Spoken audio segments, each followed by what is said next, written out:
Google CA நியூஸில் இன்றைக்கி நம்ம பார்க்க போகிற டாபிக் யுனைடெட் நேஷன்ஸ் ஆர்கனைசேஷன் ஐக்கிய நாடுகள் அவை பற்றி பார்க்க போகிறோம். இன்றைக்கி நம்ம ஐநா பற்றி ஒரு பேசிக்கான இன்ஃபர்மேஷன் மட்டும்தான் நம்ம பார்க்க போகிறோம்.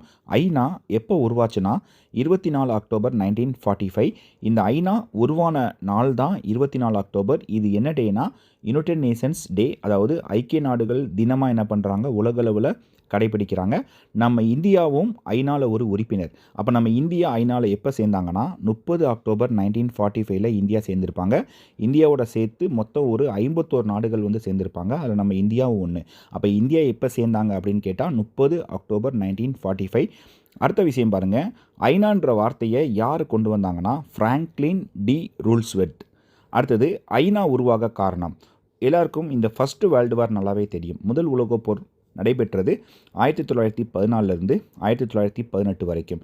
இந்த முதல் உலகப் போருக்கு பிறகு இந்த மாதிரி ஒரு வார் உலகளவில் வந்துடக்கூடாது, இதற்காண்டி லீக் ஆஃப் நேஷன் சொல்லி ஒரு கூட்டமைப்பு என்ன பண்ணுறாங்க உலகளவில் 1920 உருவாக்குறாங்க. ஆனால் இந்த கூட்டமைப்பு ப்ராப்பராக செயல்படலை. இதனால் பார்த்தீங்கன்னா செகண்ட் வேர்ல்டு வார் வந்துச்சு.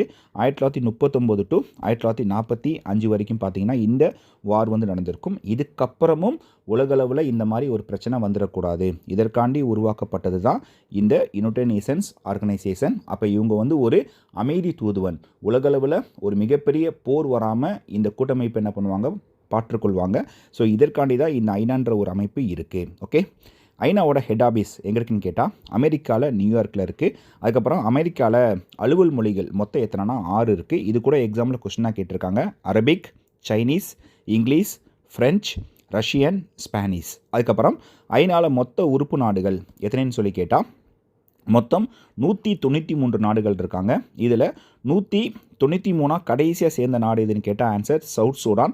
இந்த நாடு சூடான் நாட்டிலேருந்து பிரிஞ்சிருக்கும். சரிங்களா? அப்போ சவுத் சூடான் ஐநாவில் கடைசியாக எந்த வருஷம் சேர்ந்தாங்க அப்படின்னு கேட்டால் 14 ஜூலை 2011 சேர்ந்திருப்பாங்க. இன்றைக்கு வரைக்கும் 193 நாடுகள் ஐநாவில் உறுப்பினர். அப்போ 192 யாருன்னு கேட்டால் மாண்டி நிகிரோ, 191 யாருன்னு கேட்டால் ஈஸ்ட் டைமூர், 190 யாருன்னு கேட்டால் சுவிட்சர்லாந்து. ஸோ சு கி மா தேன்னு சொல்லுவாங்க, சுகிமா தே. அப்போ சுவிட்சர்லாந்து, கிழக்கு தைமூர், மாண்டினிகிரோ, தெற்கு சூடான், இவங்க தான் ஐநாவில் கடைசியாக சேர்ந்த 4 உறுப்பு நாடுகள். இதுக்கப்புறம் 194 ஒரு நாடு சேர்றதுக்கான வாய்ப்புகள் இருக்குது. அது யாருன்னா பாலஸ்தீனம். சரிங்களா? ஐநாவில் வாக்கெடுப்பு வச்சுட்டாங்க. இதில் பாலஸ்தீனத்தை ஐநாவில் உறுப்பினராக ஏற்றுக்கொள்ளலாம் அந்த மாதிரிலாம் சொல்லியிருக்காங்க. ஆனால் இன்னும் அதிகாரப்பூர்வமாக பாலஸ்தீனம் ஜாயின் பண்ணலை. இன்றைக்கு வரைக்கும் ஐநாவில் மொத்த உறுப்பு நாடுகள் எத்தனைன்னு கேட்டால் 193 மட்டுமே.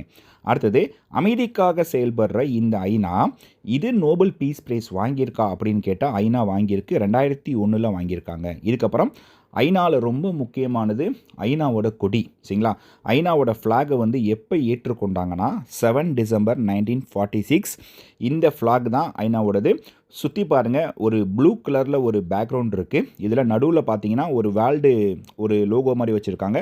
இதில் ஒரு லீஃப் இருக்கா, இந்த லீஃப் தான் ஆலிவ். சரிங்களா? ஆலிவ் மரக்கிளைகள் ஐநாவோட ஃப்ளாகில் ஆட் பண்ணியிருக்காங்க. இந்த லீஃப் கூட டிஎன்பிசியில் கொஸ்டினாக கேட்டிருக்காங்க. அடுத்தது, ஐநாவோட மாநாடு இது எப்போதுமே நடக்கும். ஒவ்வொரு வருஷமும் எந்த மந்த் நடக்கும்னா செப்டம்பர் மந்த். அப்போ ஐநாவோட மாநாடு எந்த மாதம் நடக்கும் அப்படின்னு கேட்டால் செப்டம்பர் மாதம், மறக்கக்கூடாது. அடுத்தது, பர்வதநேனி ஹரிஸ். இவர் யாருன்னா permanent representative of India to the United Nations, அதாவது ஐநாவுக்கான இந்திய தூதுவர். ஐநாவில் மொத்தம் 193 நாடுகள் இருக்காங்களே, ஒவ்வொரு நாட்டின் சார்பில் ஐநாவில் தூதுவர்கள் இருப்பாங்க. அதில் நம்ம இந்தியா சார்பில் ஐநாவுக்கான இந்திய தூதுவராக யார் இருக்கா? இந்த பர்வதநேனி ஹரிஸ், இவர் தான் இருக்காங்க. அதே மாதிரி இதில் முதல் பெண்ணாக யார் இருந்தாங்கன்னா ருச்சிரா கம்போஜ். அப்போ ஐநாவிற்கான முதல் இந்திய பெண் தூதுவர் யாருன்னு கேட்டால் ருச்சிரா கம்போஜ். இவங்களை நீங்கள் மறக்கக்கூடாது. இந்த 2 பேருமே ரொம்ப முக்கியமானவங்க. இந்த மாதிரி நாடுகளுக்கு இடையே தூதுவர்கள் இருப்பாங்க. சரிங்களா? இப்போ இந்தியா அமெரிக்கா இருக்காங்கன்னா நம்ம இந்தியன் அமெரிக்காவில் இருப்பாங்க, அமெரிக்காக்காரர் நம்ம நாட்டில் இருப்பாங்க. இந்த மாதிரி ஒவ்வொரு நாட்டுக்கு இருப்பாங்க. நான் சொல்கிறது ஐநா. சரிங்களா? ஓகே, அடுத்தது செக்ரட்டரி ஜெனரல். ஐநாலேயே ரொம்ப முக்கியமான போஸ்டிங் இந்த செக்ரட்டரி ஜெனரல் தான். இப்போ ஐநாவில் யார் இருக்காங்கன்னா அன்டோனியோ குட்ரஸ். இவர் தான் ஐநாவோட பொதுச்சபையோட செயலாளர்னு சொல்லுவாங்க. இங்கிலீஷில் secretary general. 9th person 1 January 2017 இந்த போஸ்டிங்கில் இவர் இருக்கார். எந்த நாட்டுக்காரர்னா போர்ச்சுகல். இது முதல் நம்பர் யாருன்னு கேட்டால் ட்ரக்வே லீ. இவர் நார்வே நாட்டை சேர்ந்தவர். சரிங்களா. இப்போ லேட்டஸ்ட்டாக ஐநாவில் செக்ரட்டரி ஜெனரல் யாருன்னு கேட்டால் அன்டோனியோ குட்ரஸ். ஐநாலேயே மிக உயர்ந்த பதவி எதுனா செக்ரட்டரி ஜெனரல் மட்டும்தான். இவங்களுக்கு கீழே அடிஷ்னல் செக்ரட்டரி ஜெனரலாக அமினா ஜே முகமதுன்னு சொல்லி ஒருத்தவங்க இருக்காங்க. அப்போ ஐநாவில் செக்ரட்டரி ஜெனரலாக ஒருத்தவங்க பதவி இருக்கிறாங்கன்னா இவங்களுக்கான பதவி காலம் வந்து 5 ஆண்டுகள். ஒருத்தர் 2 முறை மட்டுமே இருக்க முடியும், 5+5. இப்போ ஆண்டோனியோ குட்ரஸ் ஏற்கனவே 5 ஆண்டுகள் கம்ப்ளீட் பண்ணிட்டாரு. இப்போ மேலும் ஒரு 5 ஆண்டுகள் இப்போ இருக்காரு. அடுத்தது ஐநாவில் பிரசிடெண்ட் பற்றி பார்க்க போகிறோம். இப்போ ஐநாவில் பிரசிடெண்ட்டாக யார் இருக்காங்கன்னா அன்னலேனா பேர்பாக் இவங்க தான் இருக்காங்க.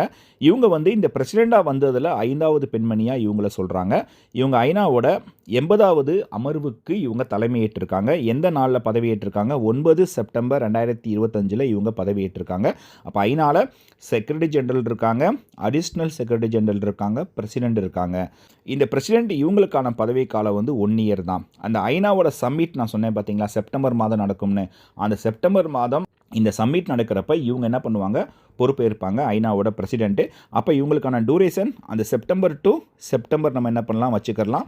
மேக்ஸிமம் 1 இயர் தான் இவங்களுக்கான பதவி காலம். இதே மாதிரி ஐநாவில் செக்ரட்டரி ஜெனரல் பதவியில் இந்தியர்கள் யாருமே இருந்தது கிடையாது. ஆனால் ஐநாவில் பிரசிடெண்ட்டாக ஒரே ஒரு இந்தியர் இருந்திருக்காங்க. யாருன்னு கேட்டால் விஜயலட்சுமி பண்டிட். அப்போ ஐநாவில் தலைவராக பதவி வைத்த ஒரே இந்தியர் யாருன்னு கேட்டால் விஜயலட்சுமி பண்டிட். 1953 டு 1954 வரைக்கும் இவங்க இருந்திருப்பாங்க. இப்போ நான் உங்களுக்கு கொடுத்துருக்கிறது ஐநாவோட ஒரு பேசிக்கான இன்ஃபர்மேஷன் மட்டும்தான். ஐநா பற்றி நம்ம நிறைய விஷயங்கள் நம்ம என்ன பண்ணலாம், ஷேர் பண்ணலாம். நான் உங்களுக்கு அடுத்தடுத்த வீடியோஸில் என்ன பண்ணுறேன் நான் அப்டேட் நான் தரேன். தேங்க்யூ.